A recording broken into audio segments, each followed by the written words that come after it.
problema más preocupante de la Argentina por estos días? Bueno, creo que el tema más acuciante de la Argentina, y que hasta era uno de los ejes que planteó el presidente como uno de los ejes de su presidencia, es bajar la inflación. Creo que en algún punto los números no están acompañando las expectativas oficiales.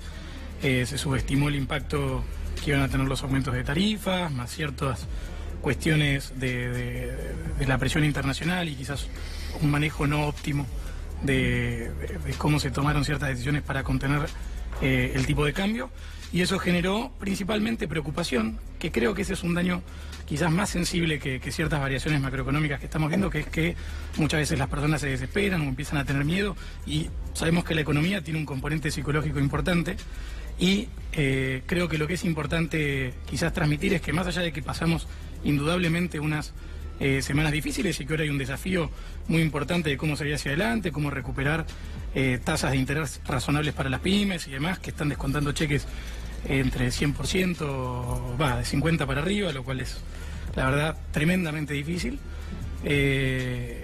Por lo menos se contuvo la crisis, no se llegó a una situación crítica, y ahora el desafío que tenemos todos, digo, como argentinos, todos los espacios políticos, es pensar cómo salir hacia adelante de manera sustentable, porque lo que se cayó al final del día era el gradualismo con esa velocidad quizás tan gradual, y siendo que encontramos una restricción externa importante, ahora hay que discutir cómo salir de este problema todos juntos. Algunos tendrán una solución, otros otra, pero el problema es claro y no podemos mirar para el costado.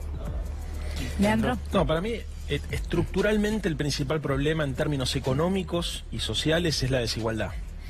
De ahí se deriva un segundo problema, que es la pobreza. Desde la lectura que nosotros hacemos, la pobreza es un subproducto de la desigualdad. En términos financieros, el principal problema lejos que tiene la Argentina es el déficit de cuenta corriente. O sea, para traducirlo a la gente, la Argentina consume muchos dólares, mucho más de los que genera. Es más, podríamos decir que casi no genera dólares. Hay una dificultad enorme en la creación de dólares comerciales. ¿Qué hizo el gobierno? Tomó deuda. ¿Y para qué tomó esa deuda? ¿Para generar condiciones para crear nuevos dólares, para robustecer el aparato productivo? No, sino para financiar la fuga de capitales. Entonces, deuda más fuga de capitales, vulnerabilidad exterior, te genera una bomba de tiempo en la cual estamos bailando. Estamos bailando sobre una bomba de tiempo. No se atiende ninguno de los problemas sociales de la Argentina, no hay una política en serio para disminuir la desigualdad, para combatir la pobreza, tampoco otros problemas de agenda. Me parece que este tipo de discusiones, por ejemplo, corren de agenda otras demandas de la sociedad, como el tema de la inseguridad. Este es el único gobierno de derecha en el mundo que no tiene política de seguridad, o sea, no han presentado a la sociedad ningún plan integral de seguridad democrática, no lo han hecho. Y por supuesto, obviamente, creo que se nota, digamos, el grado de improvisación. O sea, yo creo que Macri, con la conferencia de prensa que dio ayer, demostró el grado de irresponsabilidad política y de infantilismo en el análisis. O sea, frente al problema de las tarifas, a la angustia que le genera a la gente, porque no puede pagar el consumo doméstico y porque además el aumento tarifario impacta sobre la inflación, que el tipo lo mejor que tenga para decirnos que cambiemos las lamparitas a LED. O sea, yo le decía recién a Yamil, vos escuchás a los dirigentes de Cambiemos y te dicen, nosotros queremos un prócer como Churchill. ¿Alguno se imagina a Churchill diciendo frente a un problema de esta naturaleza que el problema energético de la Argentina, el problema tarifario más que el problema energético, se resuelve cambiando las lamparitas comunes por lamparitas LED? Es una cargada a la sociedad que, si no fuese por el blindaje mediático que este tipo tiene, digamos, la verdad que no se sostendría bajo ningún concepto. Bueno, en el contexto de aumento de tarifa, bueno, todo esto que ustedes ya saben y describen. Yamil quiere responderle. No, algo que me parece, importante de lo que menciona Leandro, el problema que vos tenés cuando las tarifas son ridículamente baratas, al punto tal, vamos a ponerlo en contexto. Desde que asumió el kirchnerismo hasta que asumió el macrismo, los precios en promedio de la economía crecieron 14 veces. El de las tarifas crecieron 0,5 veces. Eso en la práctica generó un gap que hizo que las personas destinaran parte de su ingreso a otras cosas y nunca se preocuparan por apagar las luces, comprar elementos eficientes en materia energética. Ahora, uno podría decir qué progresista, qué bueno. Ahora, si vemos a dónde fueron los subsidios, de cada 3 pesos que se invirtieron en subsidios, 2 iban a las clases medias y altas. Consecuentemente, el kirchnerismo armó un modelo donde el interior subsidiaba el área metropolitana y los pobres subsidiaron a los ricos.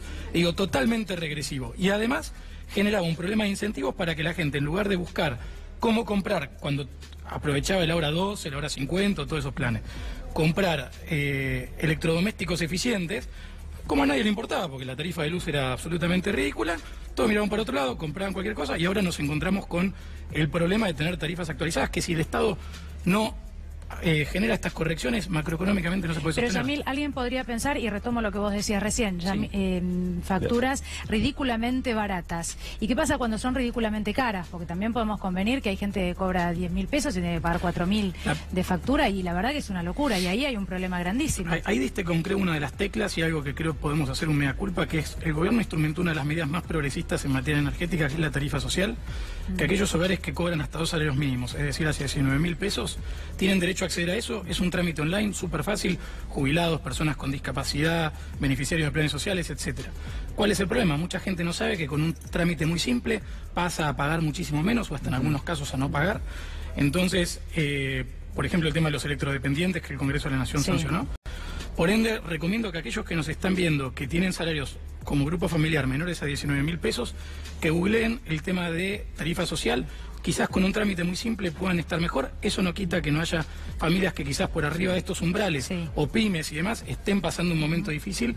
Lo que también tenemos que tener en claro es, mientras podemos trabajar para contemplar los casos puntuales y ver cómo dar ayudas específicas ahí, como argentinos en general no podemos estar sosteniendo este esquema que les comentaba antes, donde los pobres subsidian a los ricos y el interior subsidia a la área metropolitana. De hecho, los aumentos tarifarios impactaron muchísimo más en los porteños y en el área metropolitana que en el resto del país, justamente porque lo que se está buscando es que deje de haber esa desigualdad entre el interior y la Ciudad de Buenos Aires, porque si no es imposible que el país se desarrolle de manera federal. Ahora, les propongo a los dos esto, digamos, nosotros estamos analizando el tema de tarifas en particular, pero está claro que hay una coyuntura, que hay un contexto y que las familias enfrentan el pago de muchísimos rubros a lo largo del mes, no solo lo que es la cuestión tarifaria. No hay una desproporción, invito a discutirlo, entre lo que han subido las tarifas y al mismo tiempo cómo el costo de vida se ha incrementado. Bueno, Yamil Santoro decía recién, nuestro principal problema es la inflación. Bueno, la inflación claramente, en lugar de bajar, está subiendo y la perspectiva es que va a ser mucho más alta. No es el principal problema la inflación. El principal problema es el poder adquisitivo del salario.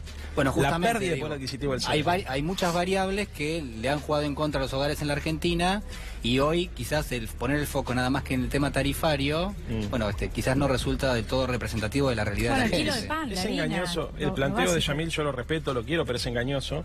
Igual no es culpa de Yamil, porque esta es la construcción discursiva que hizo el PRO para justificar lo injustificable.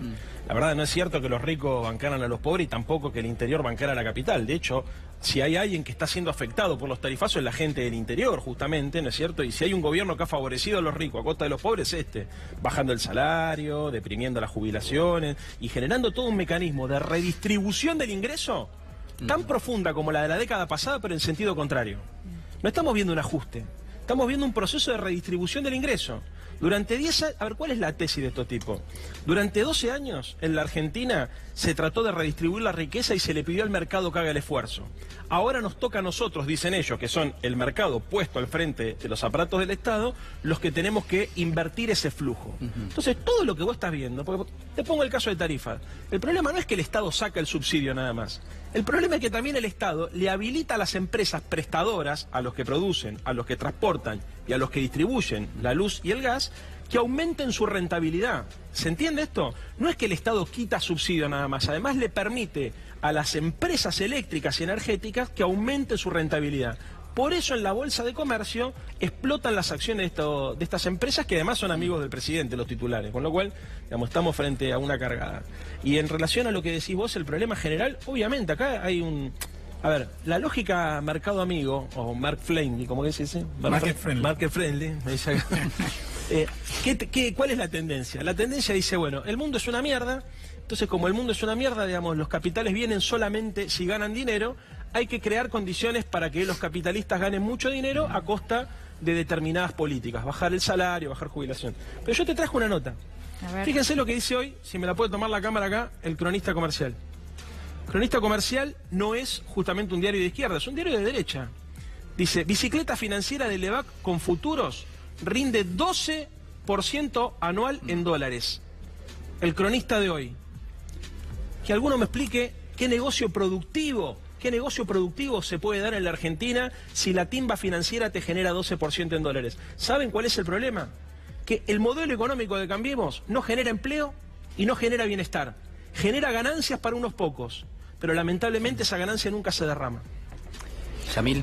Bueno, me parece que los datos a veces hablan más que que ciertas aseveraciones que se pueden hacer en abstracto. Por ejemplo, Leandro planteaba recién que empeoró la desigualdad y el índice Gini del 2017 contra el 2016 bajó la desigualdad.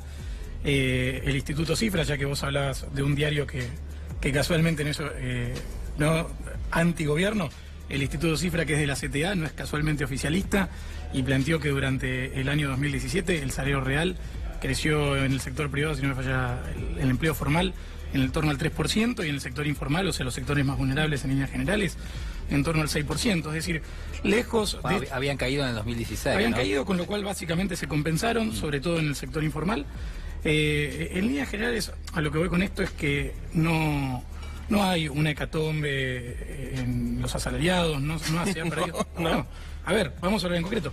Que se está resintiendo el consumo y que efectivamente hay una situación compleja porque venimos de una acumulación de muchos años de postergar decisiones difíciles. Mira, me acuerdo un hecho puntual.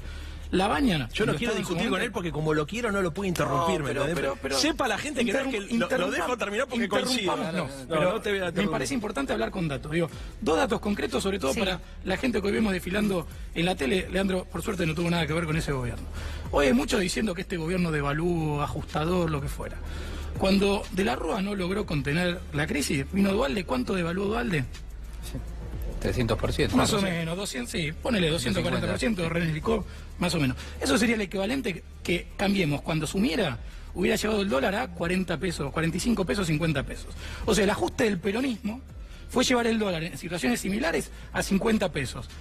Cambiemos, está haciendo un gran esfuerzo, lo mantiene, está bien, toma decisiones como esta, que haya una, podemos discutirla, pero digo, la decisión del peronismo fue devaluar a 50 pesos 50% de los argentinos la pobreza. Pero a ver, usted... después creció. Pero Yamil, estás comparando lo que recibió el gobierno del expresidente Duhalde con lo que recibió Mauricio Macri, y claramente no es la misma Argentina. No es la misma Argentina, pero lo que voy es, hay distintas maneras de encarar restricciones o problemáticas macroeconómicas complejas como esta.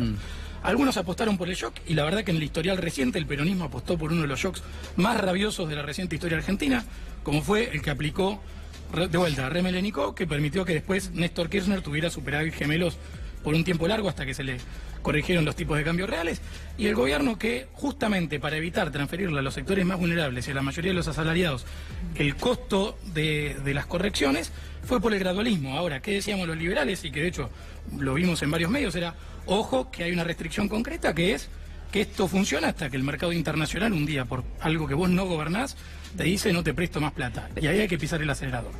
Yamil, ahora seguramente Leandro quiere contestar, pero me haces acordar de otra cosa. A ver, esto tiene que ver con cuestiones internacionales. Vos hablabas de una crisis de la que estamos saliendo y el gobierno, y Cambiemos, habla de esto frecuentemente. Mi pregunta es, ¿realmente es una crisis de la que estamos saliendo? Y entonces, ¿por qué vamos al Fondo Monetario Internacional? O si salimos, ¿por qué? Porque recurrimos al Fondo Monetario Internacional. ¿Y qué responsabilidad tiene el gobierno en todo esto? Mira, yo creo que acá te diría la clase política en general, y creo que a nosotros nos cabe una parte en esa responsabilidad, es que en Argentina estamos prácticamente hace 60 años y más con déficit fiscal estructural permanente. Digo, vivimos gastando más plata como argentinos de la que tenemos. Y eso indefectiblemente te lleva o a emitir como loco, como hacía el gobierno anterior, para financiar el déficit, lo cual te genera inflación, licuación de salarios. Bueno, pero si vos actualizás las paritarias en base a esa inflación en paralelo, bueno, parece que el mal no está. Pero no se la agarren a Yamil porque si no yo te... Pero llega un momento donde... Tenés razón. Yo sé que explican... Te lo dejo. A ver, primero, hay una tesis que instala el oficialismo, que el problema de la Argentina son los peronistas. Ahora, si vos analizás la historia económica, el problema de la Argentina no son ni los peronistas ni los radicales. Son los neoliberales que estuvieron con los militares, con los peronistas y con los radicales. Cada vez que el Banco Central y las instituciones económicas fueron conducidas por los neoliberales, sucedió esto. Infiltraron todos los partidos políticos.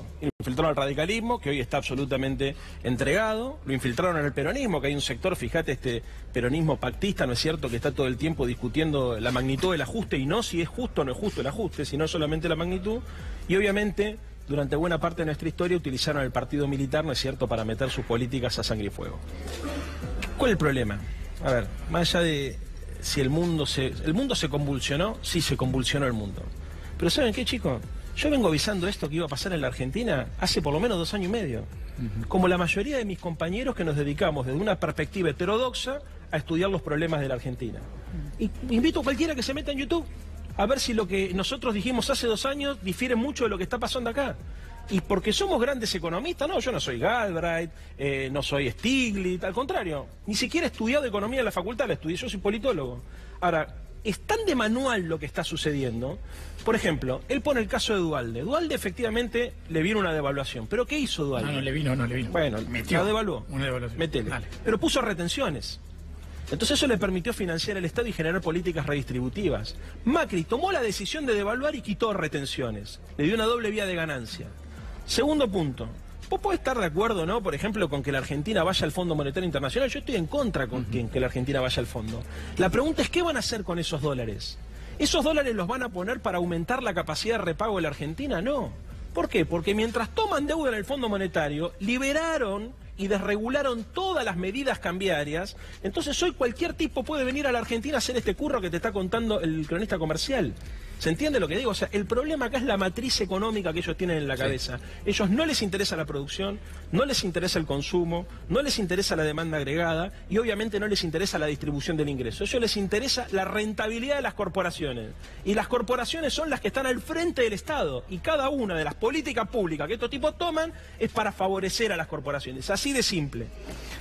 De vuelta, si... ¿Querías interrumpir? No, quería hacer un... No, si querés dar una respuesta. Yo iba a decir que un poco lo que plantea Leandro, me parece que desde el punto de vista de los números, se está dando en este momento, abril cierra con un déficit de 6.000 millones de dólares, de lo que es la balanza total de pagos, es decir, todo lo que vos tenés que pagar por la diferencia de lo que exportás e importás, más otras cuestiones como el turismo, las importaciones, digo, y no hay, yo les iba a preguntar a ustedes si ustedes están viendo que haya una reacción por parte del gobierno, porque los anuncios del de ayer, por ejemplo, está focalizado en el tema tarifas, pero mientras tanto, esos dólares que ingresan la única producto del reacción endeudamiento tímida que tuvieron fue la de tratar de poner las retenciones al campo.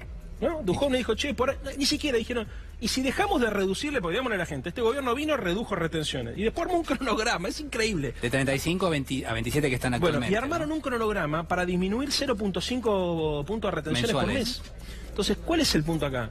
El problema, el déficit fiscal, el problema no es el déficit en pesos. Este gobierno, digamos, emite, tiene deuda, tiene déficit cuasi fiscal, emite deuda además. Todos los países de la región tienen déficit fiscal. El problema es el déficit en dólares.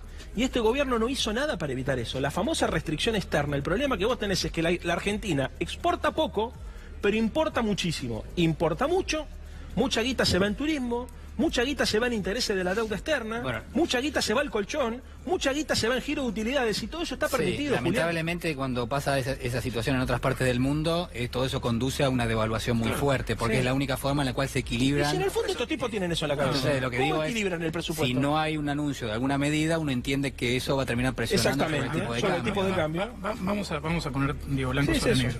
Argentina siempre fue un país, digo, sobre todo durante las últimas décadas y un poco más, uno de los países más cerrados del mundo. De hecho, si no me equivoco, por el Foro Económico Mundial, somos el tercer país más cerrado del mundo. Creo que nos ganan Venezuela e Irán, que no son exactamente santos de la devoción del comercio internacional de nadie, aunque de varios kirchneristas sí. De hecho, alguno que conozco fue acá a saludarlo a Maduro la semana pasada. Entonces, más allá de los fans que cada uno de nosotros tiene y los ejemplos que uno toma, la verdad es que Argentina tiene todavía una de las economías más cerradas del mundo. Ridículo, porque aparte Argentina tiene de todo para exportar. ¿Qué hizo el gobierno anterior? Básicamente destruir el comercio internacional, nos restó competitividad por todos lados, se enfocó en un comercio endogámico que en muchos casos estaba estimulado artificialmente por el Estado, que eso podía durar quizás en un momento de reactivación económica como una manera de aprovechar la capacidad ociosa y demás, pero que cuando tenían la posibilidad de empezar a desanclar, si se quiere, el pedal en el mercado interno y empezar a diversificar la economía argentina, se enamoraron con creo, ciertas consignas, compromisos políticos, no sé, ellos sabrán, pero en términos prácticos le robaron a la Argentina la posibilidad de insertarse de manera inteligente en el mundo, con un problema adicional, que creo que es el gran pecado que el kirchnerismo no se hace cargo, que es que ellos establecieron las de Jay en el 2012, que ya tuvieron la primera apelación de que eran ilegales en aquel entonces, y a mediados del 2015, internacionalmente, la OMC, la Organización Mundial del Comercio, dijo, muchachos, Argentina a fin de año o saca las de JAI. Sí, las de JAI son estas, las declaraciones juradas. Claro, son herramientas que intervenían en el comercio. Es decir, vos querías importar, lo que tenías que hacer era hacer un permiso. Te sentabas con el comisario político de la cámpora correspondiente, arreglabas y eso te permitía poder importar. Ahora, más allá de que eso servía para hacer caja política, en términos prácticos económicos, lo que permitía era controlar arbitrariamente el flujo de importaciones. ¿Qué dijo la OMC? Muchachos, no importa, si gana Altamira, Del Caño, Scioli, Leandro o quien fuera, las de JAI se caen. O sea que de golpe, a mediados de diciembre, no importa que estaba Macri. O sea, fue una imposición. Fue un shock de, digamos, importador. Ahora, si uno analiza qué es lo que pasa en materia de importaciones, la gran mayoría de las importaciones de energía van destinados a la industria, sea como productos intermedios, como insumos o como maquinaria. En consecuencia, no es que en Argentina hay hoy una saturación de productos internacionales que impiden la competitividad de las pymes locales. No es lo que dicen muchas pymes locales. No, porque hay algunos rubros donde el margen de acción es muy limitado, como puede ser calzado y ropa. También es cierto que gozaron de una protección muy alta y eso hace que vos en Argentina, que no es culpa de las pymes, porque tenemos impuestos ridículos, costos logísticos ridículos. Entonces, no, porque si no parece que el empresario zapatero miente porque te está pagando 80.000 pesos de luz y te dice que no tiene la. Le estamos pidiendo a un empresario pyme que pueda hacer todo bien, de la puerta para adentro, pero que después entre impuestos y flete y demás lo matan. Entonces eso es lo que estamos discutiendo. Leandro, nos tenemos que despedir. ¿Querés cerrar con algo para que no te quedes con las ganas? Sí. Dale. Dos cosas. Dale. ¿Qué hacía el gobierno anterior? Administraba el comercio exterior. ¿Para qué? Para defender su mercado interno. Lo mismo que hace Trump y lo mismo que hacen todas las economías industrializadas. Primer punto. Segundo punto. ¿Cuál es el modelo que tienen en la cabeza los que acompañan el proyecto económico de Cambiemos? Chile y Brasil, ¿no? Porque él me dice de Maduro, yo te puedo decir, bueno, el problema que ustedes tienen es que lo tienen como modelo a Temer. ¿Y qué hizo Temer en Brasil? Lo primero que hizo fue avanzar en una reforma laboral que destruyó derechos sociales en Brasil y generó un desempleo que está cerca de los 2 dígitos. Destruyó la economía brasilera. Hoy está todo Brasil cortado por la movilización de los camioneros.